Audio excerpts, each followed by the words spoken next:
Pak Ridwan Kamil kan sudah pisang on the way to Jakarta. Kalau Pak Anies kan bergerak-gerak saja.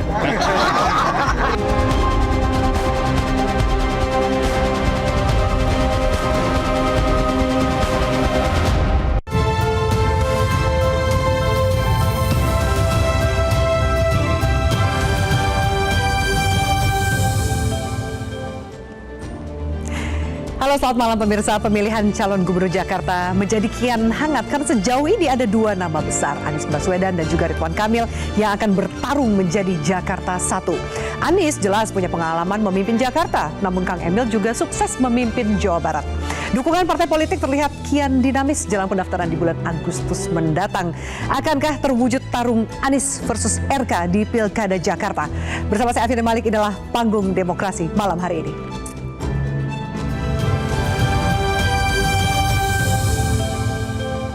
Dan kita langsung akan membahasnya dengan Ketua Dewan Pimpinan Daerah atau DPD dari Gerindra Jakarta, Ahmad Riza Patria. Bang Riza, halo, selamat malam. Halo, selamat malam, Assalamualaikum. Waalaikumsalam, terima kasih sudah hadir. Kemudian hadir juga perwakilan dari, DPW dari PKB, Pak Hasbiala Ilyas. Pak Hasbi, halo, selamat malam. Halo, malam. Terima kasih sudah hadir. Baik, dan berikutnya juga hadir juru bicara PSI atau Partai Solidaritas Indonesia, Irma Huta Barat. Mbak Irma, halo, selamat malam. Terima kasih sudah hadir. Selamat malam, apa kabar Raffi? Kabar baik, terima kasih sudah hadir Panggung Demokrasi. Dan berikutnya juga ada juru bicara dari PDI Perjuangan, Ciko Hakim. Bang Ciko, halo, selamat malam. Terima kasih sudah hadir. Malam. Waalaikumsalam. Dan pengamat yang akan mendampingi kami di sini adalah Direktur Eksekutif Foxpol, Pangi Caniago. Bang Pangi, halo, selamat malam. Terima kasih sudah hadir. Malam semuanya. Malam semuanya. Terima kasih banyak. Nah, sebelum kita masuk ke dalam diskusi, saya akan menyampaikan sejumlah data dari keduanya. Kita lihat materi at large berikut ini. Bicara soal Pilgub Jakarta, ada dua nama yang semakin menguat. Pertama adalah Anies Baswedan dan kemudian adalah Ridwan Kamil. Keduanya sama-sama punya pengalaman menjadi gubernur dan memiliki track record mumpuni dalam memimpin Jakarta. Kita lihat bersama seperti apa rekam jejak dari Abah Anies dan juga Kang Emil selama ini. Kita lihat pertama Anies Baswedan terlebih dahulu. Ia sempat menjadi salah satu calon presiden di pemilu 2024. Anies yang berpasangan dengan Muhaimin Iskandar kalah suara dari pasangan Prabowo Gibran yang keluar sebagai pemenang Pilpres 2024. Sebelum menjadi capres, Anies adalah Gubernur DKI Jakarta periode 2017-2022. Ia terpilih menjadi Gubernur Jakarta bersama dengan Sandiaga Uno yang kini menjadi Menteri Pariwisata. Dalam Pilkada Jakarta kali ini, Anies disebut menjadi kandidat terkuat untuk kembali memimpin Jakarta kali kedua. Berikutnya, bagaimana dengan sang penantang Ridwan Kamil? RK yang saat ini menjabat sebagai Wakil Ketua Umum Golkar pernah menduduki kursi Wali Kota Bandung periode 2013-2018. Nah, Kang Emil ini naik menjadi Gubernur Jawa Barat satu periode di tahun 2018 sampai 2023. Ia juga sempat menjadi tim pemenangan pasangan Prabowo Gibran alias rival Anies di Pilpres lalu. Selain menjadi penantang, Anies sebenarnya masih terbuka ya peluang dari Ridwan Kamil untuk kembali memimpin Jawa Barat. Bagaimana dengan komunikasi politik yang dilakukan keduanya? Nah, saat ini sudah ada Dewan Pengurus Wilayah Jakarta dari Partai Kebangkitan Bangsa alias PKB yang memberikan surat rekomendasi kepada Dewan Pengurus Pusat atau DPP PKB agar mendukung Anies menjadi Cagup Jakarta. Bahkan DPP PKB juga hendak memasangkan Anies dengan putra sulung Presiden Jokowi yang adalah ketum dari Partai Solidaritas Indonesia, Kaisang Pangarep. Selain PKB, Anies disebut terus menjalin komunikasi dengan Partai Nasdem dan PKS untuk memastikan dukungan kepadanya. Termasuk juga PDIP yang menyebut Anies sebagai pilihan yang menarik. Terbukti dari surat rekomendasi DPD PDIP yang menyatakan mendukung Anies dan memasangkannya dengan kader internal. Ada nama Prasetyo Edy dan juga Charles Honoris. Di satu sisi Ridwan Kamil sebenarnya juga sudah mengantongi surat tugas dari Partai Golkar untuk maju dalam dua pilkada. Ada pilihannya yaitu Jakarta dan Jawa Barat. Namun belum diputuskan di manakah Kang Emil akan berlaga. Sepertinya Partai Gerindra tidak mau menunggu lama nih, karena surat rekomendasinya langsung diberikan kepada Ridwan Kamil untuk maju di Pilkada Jakarta aja untuk menghadapi Anies Baswedan. RK sendiri menyatakan akan mengumumkan keputusannya di bulan Juli mendatang. Namun Ketua Umum PAN Zulkifli Hasan menyatakan mengusulkan Ridwan Kamil maju dalam Pilgub Jakarta seusai pertemuan dengan Presiden Jokowi dan juga Partai Koalisi Indonesia Maju yang mendukung Prabowo Gibran dalam Pilpres yang lalu. Begitu juga Partai Demokrat yang menyatakan membuka diri bagi partai yang mau bergabung untuk mendukung RK di Pilgub Jakarta. Sebenarnya seperti apa mekanisme pencalonan kepala daerah di Jakarta? Pasal 40 ayat 1 Undang-Undang Nomor 10 Tahun 2016 tentang pemilihan gubernur, bupati, dan wali kota menyatakan setiap partai politik atau gabungan harus memperoleh 20% kursi di DPRD untuk bisa mengusung kandidat. Total kursi di DPRD Jakarta adalah 106, sehingga kalkulasinya sekurang-kurangnya gabungan partai politik harus memiliki 22 kursi untuk bisa mencalonkan paslon mereka. Jadi untuk saat ini belum ada partai yang bisa meraih suara 22 kursi di Jakarta, sehingga parpol harus berkoalisi untuk bisa mengusung calonnya. Nah, ada yang menarik dalam Undang-Undang Daerah Khusus Jakarta, karena di undang-undang ini disebutkan gubernur dipilih oleh rakyat, namun Jakarta memiliki Dewan Aglomerasi yang dibentuk oleh presiden, termasuk kewenangan presiden adalah menunjuk ketua dan anggota aglomerasinya. Bahkan ya banyak yang bertanya mengenai fungsi Dewan Aglomerasi ini apa yang katanya untuk meringankan tugas kepala daerah, tapi kok seakan-akan malah membatasi kewenangan dari kepala daerah yang menjadi pilihan rakyat. Menteri Dalam Negeri Tito Karnavian menjelaskan tugas Dewan Aglomerasi hanya tapi banyak. Hanya harmonisasi, sinkronisasi, perencanaan, sampai evaluasi. Dan tidak akan mengambil alih kewenangan pemerintah daerah. Nah, belum tahu ya bagaimana prakteknya di lapangan. Semoga tujuannya yang penting satu, yaitu demi kesejahteraan warga Jakarta. Nah, seperti apa para sumber melihat dinamika politik jelang Pilkada Jakarta? Sudah hadir semua narasumber saya di sini. Saya mau tanya yang pertama ke Pak Hasbi. Pak Hasbi ini langsung memberikan surat rekomendasi dari DPP ya, PKB. Kenapa pilihannya Anies tapi udah langsung dipaketin sama Kaisang? Begini Mbak, pemilihan di DKI Jakarta ini, pilkada di DKI Jakarta, memang perhatian semua orang. Satu dari pejabat semua lah, sampai ketua umum partai, sampai di warung kopi ini, semua memperhatikan pilkada di DKI Jakarta. Karena pilkada di DKI Jakarta beda dengan wilayah-wilayah yang lain. Bedanya apa? Bedanya di DKI Jakarta ini, kepemimpinan gubernur ini sangat absolut. Ini salah satu Bang Arija ini kan pernah jadi wakil gubernur. Walaupun 2,5 tahun kalau nggak salah ya Bang.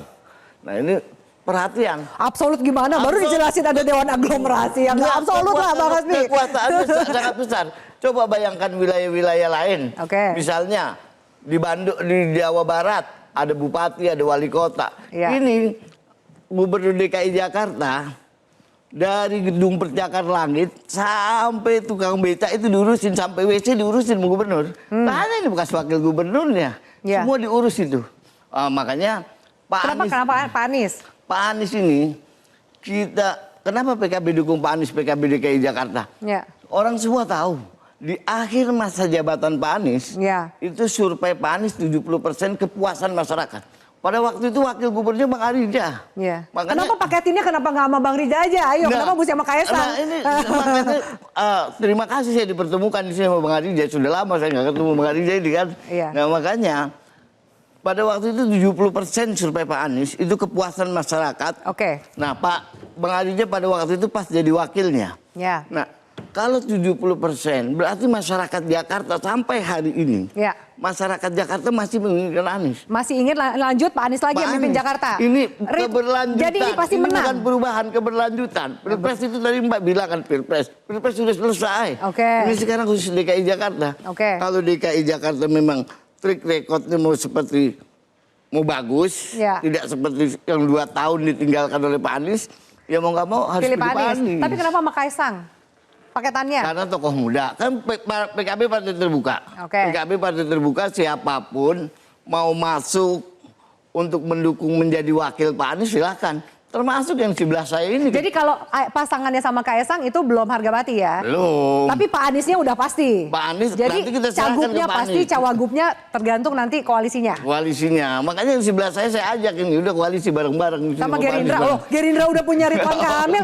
Bang Riza, gimana nih Bang? Kalau Gerindra, kalau penjelasannya dari tingkat kepuasan dan lain-lain. Bang Riza juga ikut loh bersama Pak Anies memimpin Jakarta gitu. Tapi gimana? Kok tiba-tiba yang muncul Ridwan Kamil? Pertimbangan internalnya apa Bang? Yang pertama saya ucapkan selamat Idul Adha dulu nih. Mohon maaf lahir batin bagi semua pemirsa. Amin. Apa? Lebih paham Bang Arija daripada Ridwan Kamil di Jakarta. Jadi yang pertama ya tentu semua partai ini ingin memenangkan tidak hanya pilpres, tapi juga semua pilkada seluruh daerah ya. Termasuk partai kami di Partai Gerindra. Kami punya kalkulasi yang terbaik ya. Kami hormati teman-teman dari PKB, dari PKS yang sudah declare mengusung Pak Anies. Ya. Kami dari Gerindra, alhamdulillah sudah disampaikan langsung oleh Prof. Dasko menyampaikan bahwa Gerindra akan mengusung Pak Ridwan Kamil ya. Kang Ridwan Kamil, juga partai lain, PAN, dan insya Allah yang lainnya. Itu tentu dengan berbagai pertimbangan ya. Seperti tadi sudah disampaikan oleh Mbak Afi, Kang Emil gubernur yang berprestasi di Jakarta, di Jawa Barat. Tidak hanya sebagai gubernur, tapi perlu ingat beliau sebelumnya sudah pernah menjadi juga wali kota Bandung yang juga sukses. Jadi 10 tahun dia memimpin daerah di tingkat kota, kemudian tingkat provinsi. Dan tingkat provinsi juga Kang Emil bukan sembarangan.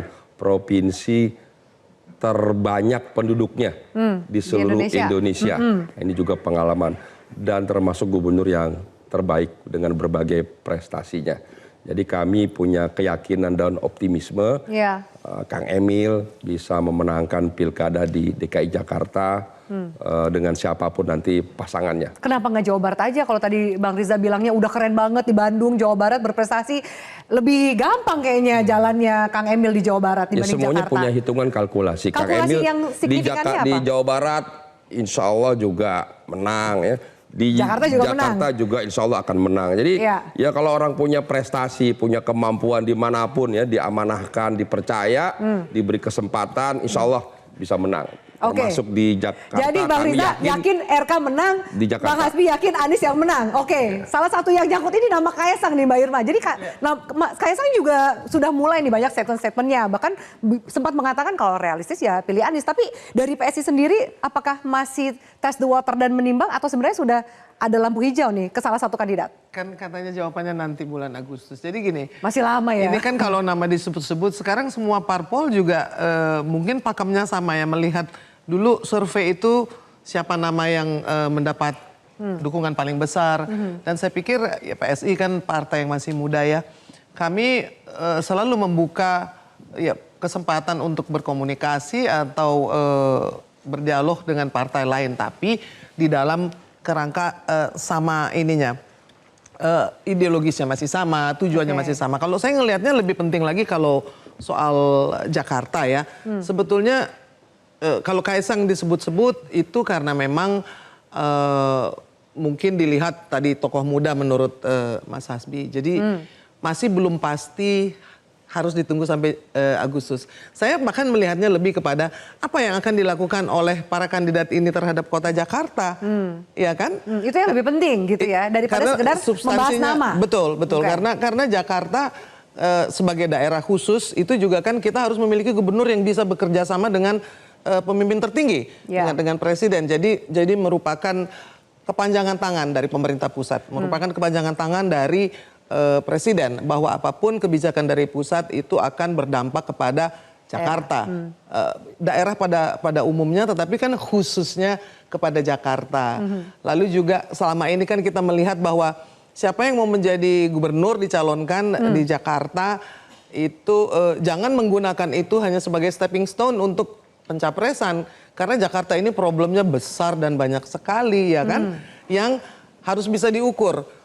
Yang utama kemacetan, banjir, lalu juga polusi udara dan juga penyerapan tenaga kerja dengan jumlah populasi yang banyak. Itu saya pikir adalah PR yang besar yang mestinya bisa dipecahkan oleh siapapun yang akan memimpin gitu ya. Ya, kami dari Koalisi Indonesia Maju tentu saja masih belum memastikan ya dari PSI sampai bulan Agustus lah. Tapi dari koalisinya kan udah nyebut tadi ke Bang Kang Emil gitu kan. Ada rapat bahkan terakhir di sana Pak Jokowi ngumpulin ya, ada Pak Zulhas, Pak Erlangga, perwakilan dari partai koalisi Kim ini. PSI belum menentukan atau masih lihat? Kan harus ada kejelasan bahwa bukan hanya keinginan satu partai saja ya. Kalau di dalam koalisi itu kita melihat kepentingannya lebih jauh, kepentingan nasional. Ini Jakarta menjadi penting karena nanti kita akan menjadi satu kota yang istimewa, tetapi kan ibu kota kita mau pindah. Iya. Ya kan, itu juga nggak boleh lupa bahwa Jakarta secara transisi itu harus menjadi kota yang bagaimana. Oke. Masih menjadi tanda tanya karena fungsi dari gubernur Jakarta akan berbeda ketika ibu kota sudah pindah ke IKN. Oke, ya kan? baik. Tapi sebagai pusat ekonomi, pusat perdagangan, kota bersejarah dan lain-lain itu Tetap. masalahnya sangat besar yang harus bisa dipecahkan oleh siapapun gubernur dan wakilnya. Jadi nggak ngomongin tokoh aja nih ya, tapi siapa yang bisa membawa program yang membangun Jakarta dalam masa transisi udah nggak jadi ibu kota lagi gitu. Betul. Oke, baik. Tapi Betul. PDIP jadi barengan sama PKB. Kayaknya lirik-lirikan sama Anies nih makin kencang. Kalau PSI bilang ya nanti dulu lah, meskipun nama ketumnya ini udah mulai sudah juga ngelirik kan, karena Mas Kaisang bilang ya realistis sama Anies gitu. Apakah sebenarnya PDIP juga realistis melihat ya sama Anies, melihat survei yang sekarang bisa dikatakan cukup tinggi? Sampai hari ini belum ada keputusan itu sama sekali. Jadi yang disebut tadi diusulkan, seakan-akan hanya diusulkan satu nama sebagai calon gubernur itu salah. Ya, DPD itu mengusulkan beberapa nama. Oke, ya kan? siapa Saya bahkan namanya belum pernah melihat itu ada surat-surat yang beredar bahwa itu ada satu nama dan hanya 2 nama calon wakil gubernur itu. Saya rasa itu bukan surat yang kita tahu ya. Yang kita tahu adalah bahkan hampir 10 nama yang ada gitu. Ada nama Pak Andika Perkasa, ada nama Bu Risma, ada nama Pak Basuki Cahayapurnama, ada nama Pak Jarot, ada nama beberapa anggota DPRD DKI Jakarta dari fraksi PDI Perjuangan, ada juga Prasetyo Edi Marsudi yang sekarang ketua DPRD, ada Charles Honoris, ada juga Pak Anies gitu ya. Nah tapi kan kita berbicara kenapa nama-nama itu muncul dari DPD. Tentunya kalau di PDI Perjuangan yang nomor 1 kita lihat adalah kriteria. Kriteria yang kita patok tuh apa sih? Satu ideologi. Ideologinya tentu apa? Kita menjaga harmonisasi, harmoni, keberagaman yang ada di satu daerah. Itu kan udah biasa. Itu menjadi core-nya PDI Perjuangan. Yang kedua tentunya ideologi kerakyatan. Semua yang berpihak kepada rakyat kecil, ya kan, pada wong cilik. Nah yang ketiga tentunya kemampuan untuk menang, nah, itu penting juga ya. Nah, menurut PDIP kemampuan paling tinggi untuk menang yang mana? Jadi artinya kompetensi-kompetensi itu harus dimiliki oleh para calon. Nah calon-calon yang muncul tentunya memiliki kompetensi itu yang utama. Nah Mas Anies sendiri tentu bisa dibilang kompeten. Tadi memang mempunyai tingkat kepuasan publik yang bagus ketika dia masih memimpin. Walaupun menurun ya kalau kita survei sekarang tingkat kepuasan publiknya. Tapi juga kalau kita bicara tadi hanya disebut 2 nama, sebenarnya ini juga belum fix bahwa kedua nama itu adalah nama-nama yang sudah pasti akan menang. Tapi udah pasti maju belum? Menurut saya nggak tahu ya kalau Ridwan Kamil ya. Kalau saya jadi Ridwan Kamil saya memilih maju di Jawa Barat ya. Iya kan? Tapi kan ada Kang Deddy Mulyadi dari Gerindra yang ingin maju di situ. Jadi kira-kira begitulah. Kocok ulang nih namanya. Tapi intinya dua itu nama itu kemungkinan sudah pasti maju. Surveinya bagus, tapi bagusnya berapa sih? Belum ada yang mencapai 50%. Jadi sebenarnya semua kandidat punya kans menang. Artinya mereka harus mencari pasangan yang betul-betul mampu untuk mengangkat nilai elektabilitasnya. Itu satu. Yang kedua harus berpasangan dengan partai politik yang mempunyai mesin partai politik yang sudah teruji di daerah khusus ibu kota Jakarta. Nah itu ya. Nah, bagi PDI Perjuangan, setiap partai kita tahu memiliki karakternya masing-masing. Nah, salah satu karakter yang cukup kuat di internal kami adalah untuk mengusung kader. Apalagi ketika kita lihat hasil pemilu legislatif kita itu cukup di atas. Nah, untuk DKI Jakarta kan kita nomor 2. Nah, artinya kita merasa pantas untuk juga mengusung kader. Nah, itu yang utama sebenarnya. Jadi kalau dibilang selama ini, PDI Perjuangan akan mendukung Pak Anies, PDI Perjuangan akan mendukung nanti RK. Dulu ya? Bukan itu yang utama. Yang utama tadi semua yang saya sebut. Yang kedua, yang utama harus ada kader kita dalam kombinasi nama itu. Oke, baik. Ditahan dulu Mas Iko, kita harus jeda Bang Pangi. Apa kemudian bisa ini di atas 2 nama antara RK dan Anies ini muncul kuda hitam yang lain atau ternyata perebutannya justru ada di kursi Cawagup? Usai jeda pemirsa, tetaplah bersama kami.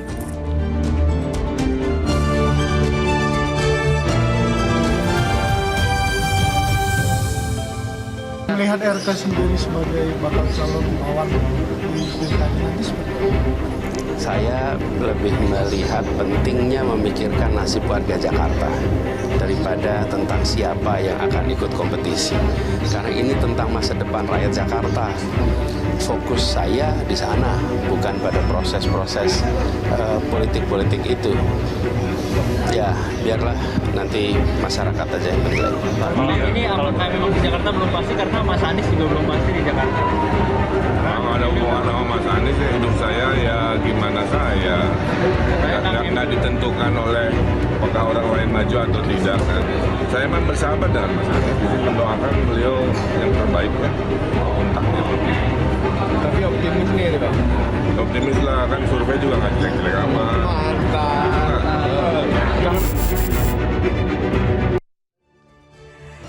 Ya, baik, bisa kami lanjutkan. Bang Panggi, kalau mendengar penjelasan dari narasumber yang lain gitu ya, ada yang sudah jelas gitu memberikan dukungan, ada yang mungkin masih menunggu, toh masih sampai Agustus lah pendaftarannya dan penetapan di September gitu. Bagaimana Anda melihat ini dinamika ke depannya politik di Jakarta? Iya Mbak Afi ya, kalau kita mencermati dinamika Jakarta itu kan sangat kompetitif dari dulunya. Justru incumbent pun dalam sejarahnya pernah berapa kali kalah seperti Foke termasuk Ahok gitu ya. Jadi kalau tidak diseriuskan oleh incumbentnya itu juga akan ada kemungkinan kalah. Artinya kalau ingin menang harus serius juga. Meskipun memang dalam standarnya pendekatan elektoral kita itu perilaku pemilih itu kan approval ratingnya level confident udah 80%, itu biasanya jarang kalah gitu ya. Tapi di Jakarta pernah pengalaman juga sampai kalah juga. Justru yang berbahaya menurut saya bukan hasil survei hari ini, tapi yang Mbak Api bilang tadi, apakah memungkinkan munculnya kuda hitam? Karena kalau misalnya Jakarta dari demografi responden kita baca kemarin, itu kelihatan bahwa pemilih rasionalnya besar, mendominasi dibandingkan dalam pendekatan rasional, psikologis maupun sosiologis. Artinya kompetensi, kapasitas mereka memilih karena rekam jejak. Persoalan di Jakarta yang mendesak, mereka tidak lagi sama dengan persoalan di daerah. Tidak hanya sekedar lapangan pekerjaan, sembako mahal, atau persoalan jalan. Tapi lebih kepada persoalan keamanan, optimisme harapan hidup mereka, jaminan dengan kekhawatiran masa depan mereka. Termasuk misalnya hari ini adalah judi online, kemudian soal keamanan ya, begal yang begitu banyak gitu. Termasuk adalah persoalan sampah, lingkungan dan seterusnya. Isu-isu lingkungan justru menarik bagi orang Jakarta itu. Nah, kalau misalnya incumbent yang dulu itu mampu memberikan harapan, mampu apa yang dibilang Buya Hamka kan pemimpin itu kan mau pusing, mau susah dan mampu mengatasi persoalan yang dihadapi oleh rakyat. Maka muncul pemilih yang kemudian tidak golput ideologis. Karena kalau muncul golput ideologis bagi mereka tidak ada perubahan terhadap nasib mereka. Berganti pemimpin, maka akan muncul strong voters kan, pemilih yang harusnya partisipasinya voter turnout-nya besar gitu. Jadi artinya harapan di Jakarta masih besar karena ada kepemimpinan. Nah yang kedua adalah menurut saya kalau kita baca cermati dalam konteks pemilihan pilkada dimanapun rumusnya sama ini. Dari dulu begitu saja. Harus muncul yang namanya figur gitu. Karena kan kalau hasil survei saya kemarin Voxpol itu pilkada misalnya, orang memilih cenderung preferensi khususnya itu, apa karena partai pengusung kah, atau karena figurnya center of kandidat, atau person gitu. Nah lebih besar memang personalisasi kandidat.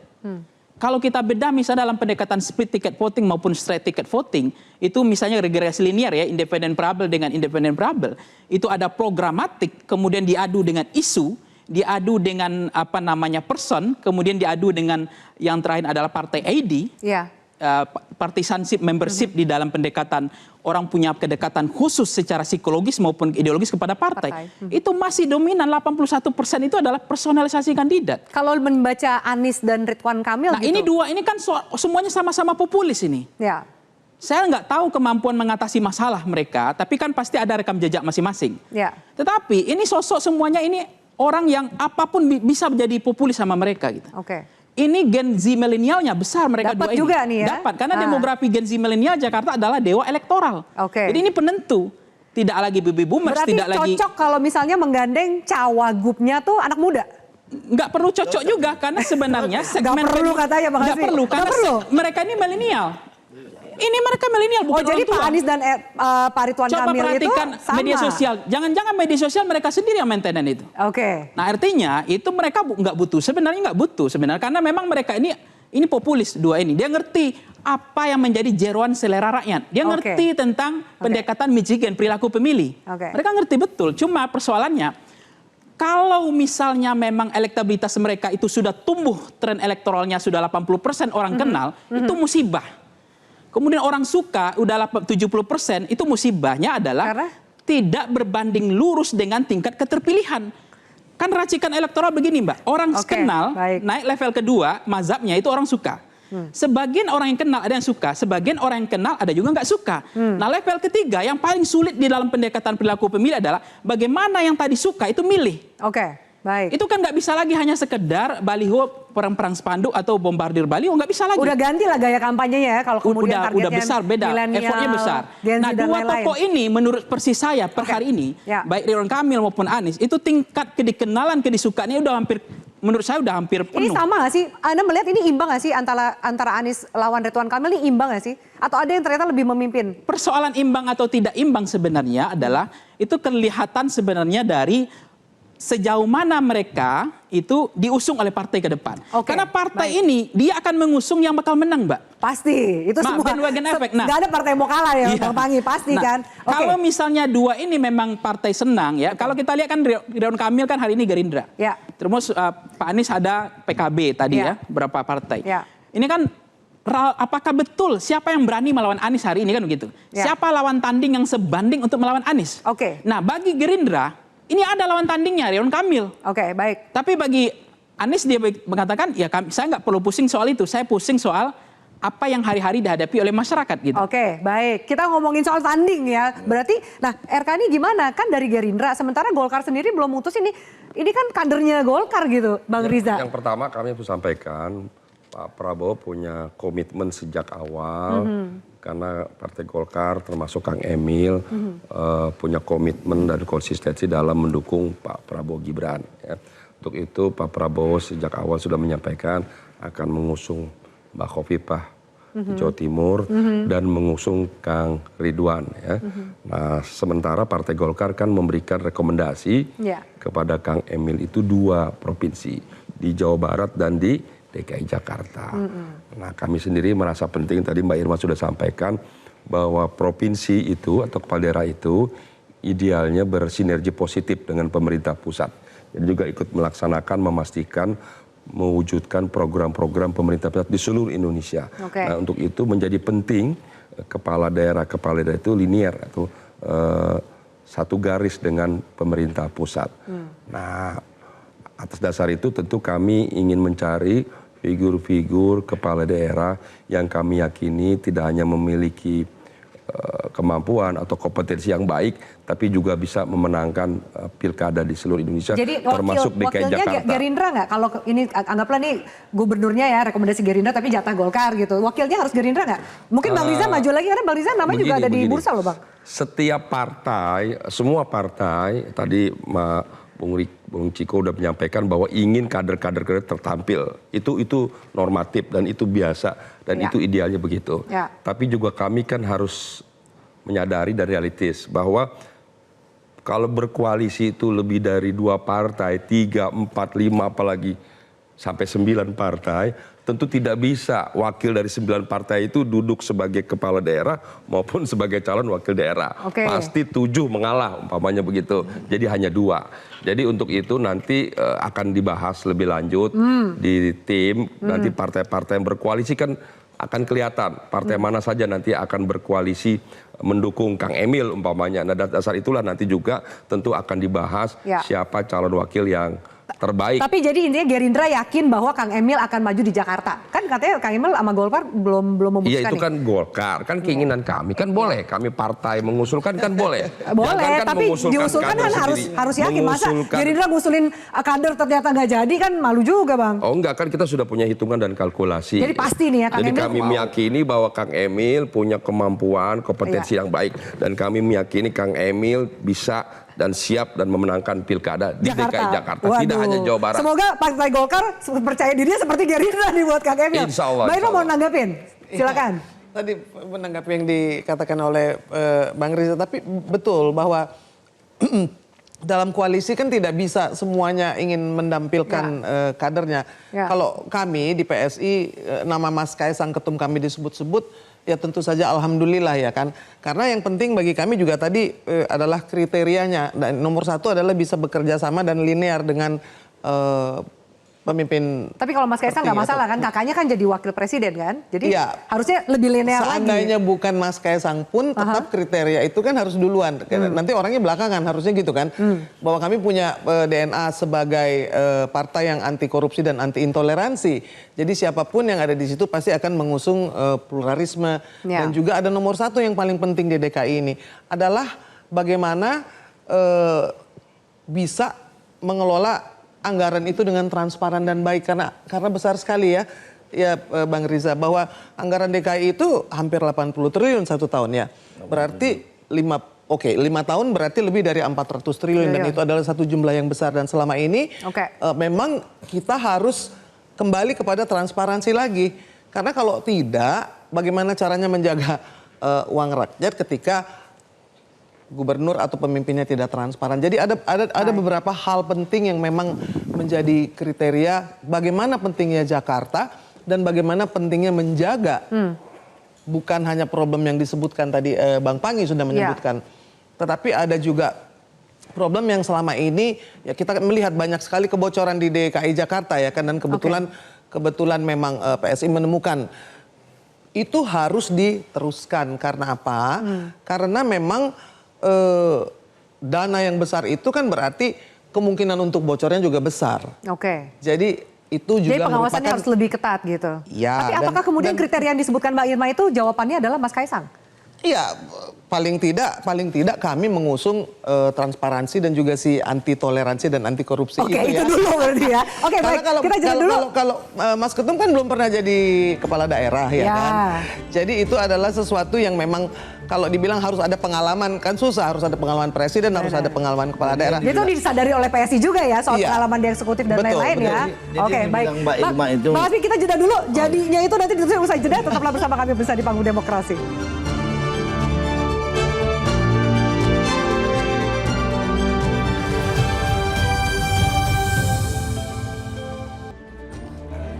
Baik, bisa kami lanjutkan. Bang Haji, mohon maaf tadi saya potong. Silakan dilanjut. Anda mau menanggapi tadi statement dari Mbak Irma dan juga Bang Riza? Yang pertama, Pak Anies itu paket komplit. Oh ini bukan menjadi kampanye sekalian nih kayaknya. Bukan kampanye, paket komplit. Coba selama Pak Anies mimpin DKI Jakarta selama 5 tahun, tidak pernah Pak Anies bertentangan dengan pemerintah. Orang Bang Irma bilang tadi ditemukan banyak apa itu nggak transparan tuh maksudnya pemilihan Pak Anies loh. Kalau Pak Anies dibilang tidak transparan, satu-satunya gubernur setelah Pak Ujibowo ya, sama ini dengan Pak Ujibowo, yang dapat WTP 5 kali itu hanya Pak Anies. Ini buktinya, di mana kan transparannya? Kalau nggak ada, kalau pada waktu itu misalnya dibilang lem Aibon, wah maklum PSI pada waktu itu baru masuk, partai baru, partai baru masuk. Tapi kan ada datanya waktu itu PSI bilang. Baru masuk, belum paham mungkin pembahasan anggaran secara gamblang, belum jelas. Buktinya sekarang Pak Anies itu dapat 5 kali kok WTP. Cuman Pak Arija tahu pada waktu itu wagubnya Pak Arija kok. Iya. Betul nggak Bang? Dapat WTP zaman abang. Iya, ini kenapa colek-colek lagi? Dia apa maksudnya? Colek-colek Mas langsung. Andi, waktu kedua saya yang mengusung Gerindra. Pokoknya siapapun yang diusung Gerindra, dulu Pak Jokowi Ahok menang, Anies Sandi menang. Nanti Kang Ridwan dengan siapapun diusung Gerindra, insya Allah menang. Oh, jadi siapapun yang dukung Gerindra menang. Dia belum tentu menang. Lawannya Anies loh kali ini Bang, tapi yakin mau menang. Loh, dulu lawannya bisa menang. Ahok. Menang Anies Sandi. Dulu sebelumnya Pak Jokowi Ahok lawannya incumbent Pak Fauzibowo. Beberapa survei pengamat bahkan hampir semua orang bilang pasti yang menang Pak Fauzibowo. Tapi alhamdulillah yang menang Jokowi Ahok, ya kan? Nah, ketika Ahok maju sebagai incumbent lawan Anies Sandi, yang menang Anies Sandi. Nanti Kang Ridwan, Kang Emil dengan siapapun lawan Mas Anies, insya Allah menang. Gitu, gimana? DPPKD mau tarik dukungan? Enggak, itu kan 2 kali menang, dia bilang menang. Pada waktu itu kan coba kalau kita singgung ngomong Mbak Irma tadi, Mbak Irma bilang intoleran. Justru PKB itu Pak. Justru PKB kalau udah PKB usung berarti sudah pasti toleransi. Oh gitu. Kok kita Gus Dur kok nggak mungkin kita nggak toleransi. Nah ini nggak mungkin. Ada yang PKB itu sudah jelas. Nah, mungkin kalau Bang Arija bilang sekali menang, 2 kali menang, ketiga kalinya kalah. Ketika menang. Cerita bisa calon katanya. Gimana Mbak Irma? Silakan. Partai yang teruji Partai Gerindra di Jakarta. Oke. Tadi kan Mbak Irma bilang yang harus digarisbawahi itu harus jadi kepanjangan tangan dari pemerintah pusat dan tidak bertentangan dan tidak menjadi antitesis. Kan kita pernah lihat. Kalau Anies berat dong gitu kan. Nggak jadi antitesis apa gimana kita gitu. harusnya gini, kita harusnya, sorry Mbak Irma ya, kalau saya agak kurang setuju dengan narasi-narasi seperti itu. Itu narasi seperti sedang berkampanye untuk mengusung orang yang sudah pasti harus dekat dengan pemerintahan pusat. Karena sebenarnya itu udah tertuang dalam undang-undang. Jadi kalau sampai gubernur itu subordinasi dari dia keluar dari dari garis pemerintah pusat, ya dia sudah salah, dia sudah melanggar undang-undang. Karena ada undang-undang pemerintah daerah yang menyatakan bahwa dia adalah kepanjangan tangan dari pemerintah pusat dan dia bertanggung jawab pada presiden melalui menteri dalam negeri. Jadi itu clear. Jadi sebenarnya seharusnya dipilih rakyat, jangan lupa loh ini ngomongin pusat, tapi ini yang dipilih rakyat loh ya kan? Dipilih rakyat, iya, tapi dia tentunya boleh yang berinovasi, boleh melakukan hal-hal yang demi kemaslahatan masyarakat dan umat di wilayahnya. Itu sebenarnya nggak masalah. Jadi kalau kita bicara undang-undangnya udah ada. Jadi harusnya kita nggak harus khawatir. Nah kan masalahnya kita selalu mengkhawatirkan hal-hal yang sifatnya sebenarnya sudah ada diatur oleh undang-undang. Artinya apa? Artinya moral-moral manusia ini yang harus dirubah. Nah kan gitu ya. Tapi kita berharap tentunya sinergitas itu tentunya harus ada. Saya setuju. Karena tapi kan kembali lagi semua udah diatur dalam undang-undang. Dan saya meyakini baik itu Pak Anies maupun Pak Ridwan Kamil adalah tokoh-tokoh dan pemimpin-pemimpin yang kita lihat memang suka atau tidak suka, dia punya tingkat kepuasan publik yang cukup tinggi dua-duanya. Tingkat elektabilitasnya juga, akseptabilitasnya juga ya terlepas dari mungkin tadi disampaikan karena semua didukung oleh Gerindra gitu ya. Kata Bang Riza loh, ya kan kata Bang Riza loh. Jadi menurut Bang Riza faktor kemenangannya ada Gerindra jadi gitu. pada prinsipnya kedua orang ini sangat mumpuni dan mungkin akan ada lagi nama-nama lain yang muncul. Ini kan yang selama ini yang muncul kedua nama itu. Tapi saya ulangin lagi bahwa walaupun elektabilitasnya bagus, elektabilitasnya tidak ada yang melebihi 50%. Artinya masih beatable dua-duanya. Artinya mereka penting untuk menggandeng partai politik atau tokoh-tokoh lain yang bisa mengangkat itu. Oke, Bang Panggi, siapa yang paling signifikan digandeng kalau ternyata dua nama ini anggaplah per saat ini kita bahas kan dua nama ini, siapa yang kemudian paling signifikan? PSI dengan anak muda atau ternyata ada Gerindra, PKB, Golkar, kan banyak juga. Kira-kira siapa yang menjadi mesin maksudnya gandengnya Anies sama Ridwan Kamil? Iya, yang siapa yang harusnya kira-kira? Ya, pertama tentu akan menggandeng yang kolomnya beda, segmen pemilihnya harus beda. Yang kedua adalah tentu itu membantu memulihkan elektabilitas yang ada kekurangan. Yang ketiga adalah bagaimana kemudian semua partai hari ini yang saya khawatirkan nih ingin menyodorkan dengan mendukung Ridwan Kamil, mendukung Anies tapi bersyarat. Syaratnya adalah kader mereka jadikan sebagai cawagup misalnya. Yang kita harapkan ini Gerindra udah canggih sama Golkar hari ini. Menyiapkan lawan tanding yang kira-kira bisa sebanding untuk melawan Anies. Persoalan menang atau kalah kan soal lain nanti. Kan ini kompetitif, ini dinamika masih ada. Ya, kita dalam pilkada nggak bisa mengatakan kans besar menang.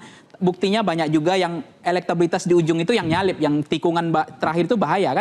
Banyak juga kepleset kan. Nah artinya begini, saya mencermati Mbak Afi, justru di dalam kontestasi koalisi ini, kan biasa pendekatan koalisi kan lemprekatnya adalah ideologi lah, programatik lah, kemudian pendekatan persamaan kepentingan atau official seeking, kan itu aja. Bagaimana menang kan, bagaimana mendapatkan kekuasaan, kan itu saja rumusnya dari dulu begitu aja mazhabnya, iman politiknya begitulah. Tetapi dalam konteks ini saya baca, kalau kita mencermati ini akan terjadi namanya adalah ini dijodohkan oleh DPP gitu. Jadi artinya ini comblangnya DPP nih ya. Ini seperti menjadi koalisi langit gitu. Urusannya DPP. Ini yang menjadi persoalan. Buktinya selera rakyat sejauh mana? Dulu pernah di PDIP juga saya pernah dengar waktu itu Arif anaknya Boy Sadikin kalau nggak salah waktu itu. Itu kan grassroots ada keinginan waktu itu. Tetapi DPP kan punya hak veto dibilang oleh Bang Ciko tadi bahwa ternyata jangan-jangan hak vetonya ada di DPP. Nah, tapi hati-hati. Itu saya pernah sampai Bang Ciko. Hati-hati betul mencermati mana yang suara grassroots, akar rumput. Jangan kemudian split dengan suara elit. Suara elit DPP. Harus dicermati betul mana yang selera rakyat, mana yang keputusan DPP. Seringkali itu nggak klik antara DPP dengan rakyat. Bukan pengurus daerahnya. Sekarang ini kan pengurus daerahnya kan ketua-ketua DPD ini. Tapi jangan-jangan dalam pilkada ini, saya ada kecenderungan ini, semuanya diputuskan oleh DPP, bahkan koalisi pun ada kemungkinan koalisi DPP. Mungkin nggak semua diputuskan oleh presiden? Anda lihat peran Pak Jokowi nggak di sini? Ada nggak? Ada nggak potensi cawe-cawe lagi? Dijawab usai jeda, tetaplah bersama kami.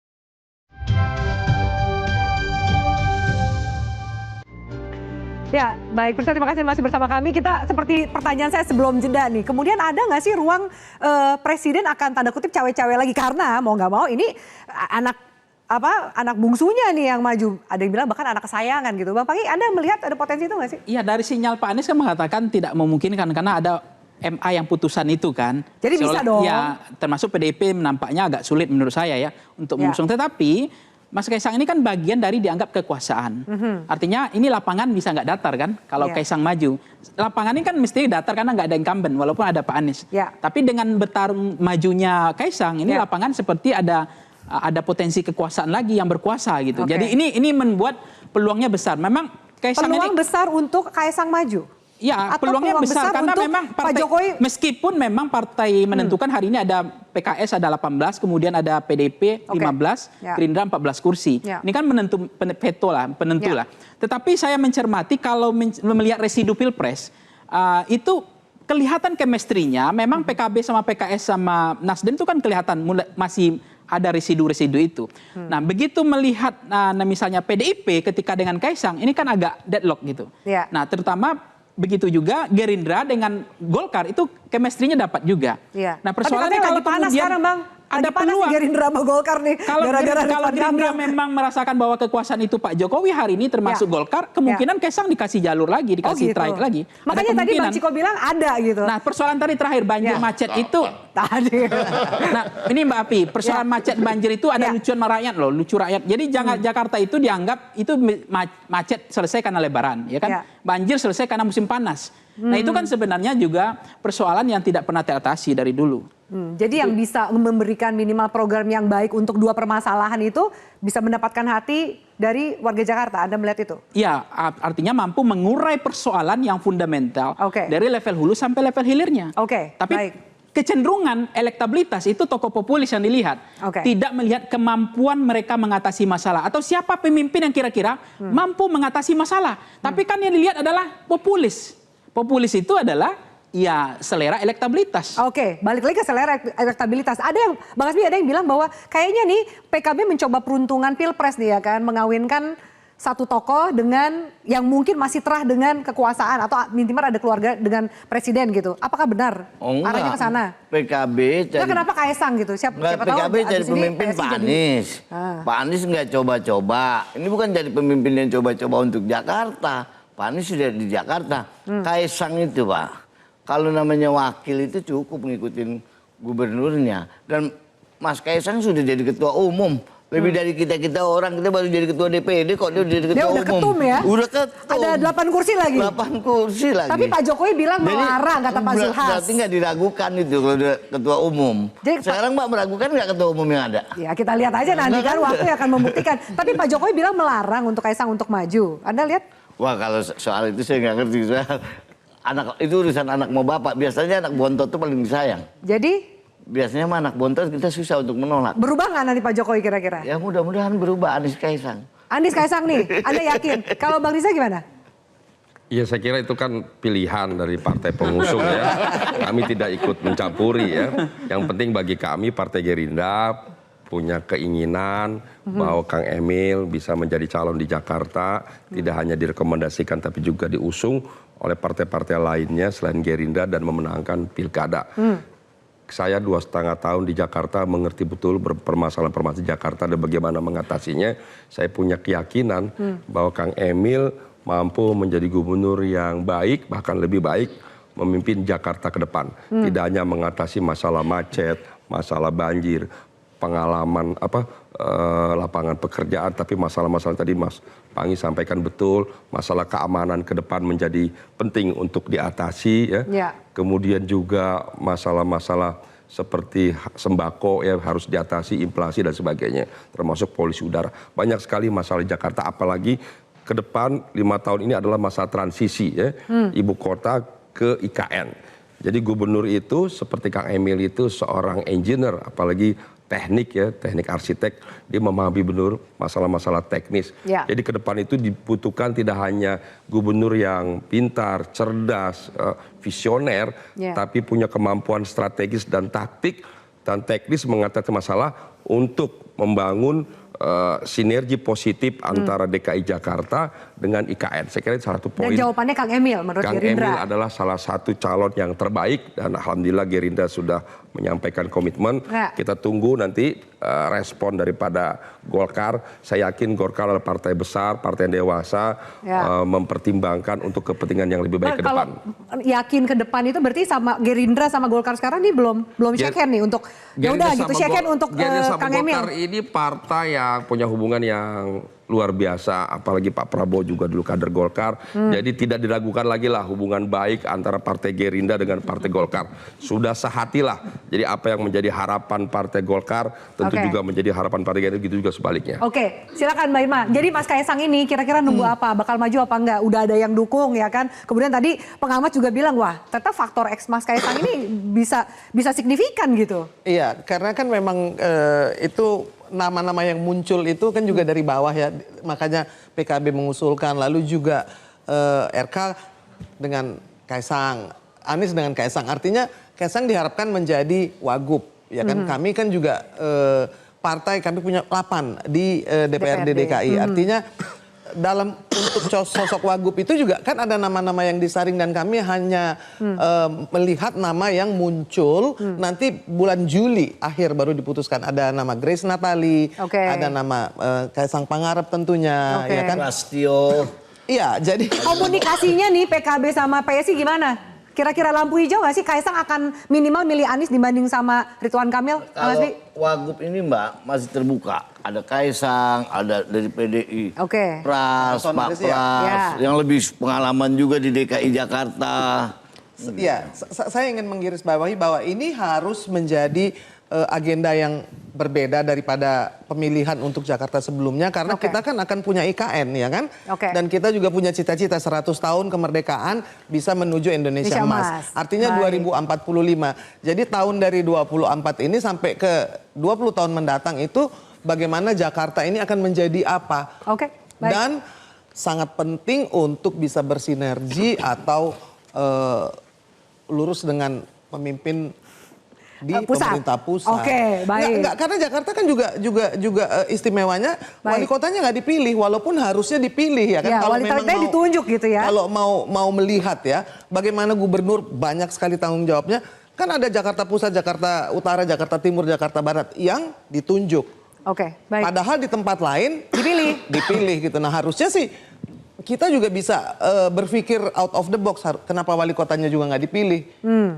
Ada 4 yang kita harus pilih berarti ya. Baik. Ya jadi intinya harus kesinambungan garis lurus tuh ya. Karena kita kan masih ingat ada peristiwa seperti 212. Jangan sampai ada lagi yang diturunkan, jangan sampai lagi bertentangan dengan pemerintah pusat. Karena itu akan bikin kita menjadi terhambat menuju ke jalan tol ke Indonesia Emas itu. Bang Ciko, terakhir. That's why it's very important.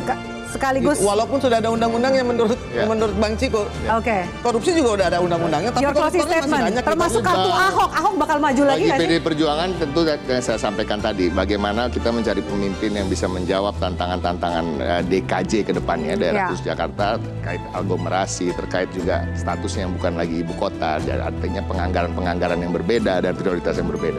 Nah itu yang utama dan kami meyakini dari kader internal kami banyak sekali yang mampu dan kita Pasti lihat masuk nanti. bursa nih? Pasti harus akan masuk terpilih? bursa, Oke. either calon gubernur atau calon wakil gubernur. Oke, baik. Terima kasih banyak para narasumber saya pada malam hari ini. Semoga bermanfaat untuk pemirsa kami. Dan pemirsa tidak bisa dipungkiri meski ibu kotanya nanti berpindah, masih banyak daya tarik dan juga kepentingan yang diperebutkan di Jakarta. Tak ayal sejumlah elit parpol tak ingin kehilangan singgasana di Jakarta dengan beragam cara, tapi sah-sah sajalah bersaing. Perlu dicatat, harus dengan elegan dan tidak ada kecurangan. Yang perlu diingat adalah kesejahteraan rakyat Jakarta yang perlu diperjuangkan, bukan kepentingan elit parpol yang pragmatis. Saya Feni Malkuduri, selamat malam, sampai jumpa.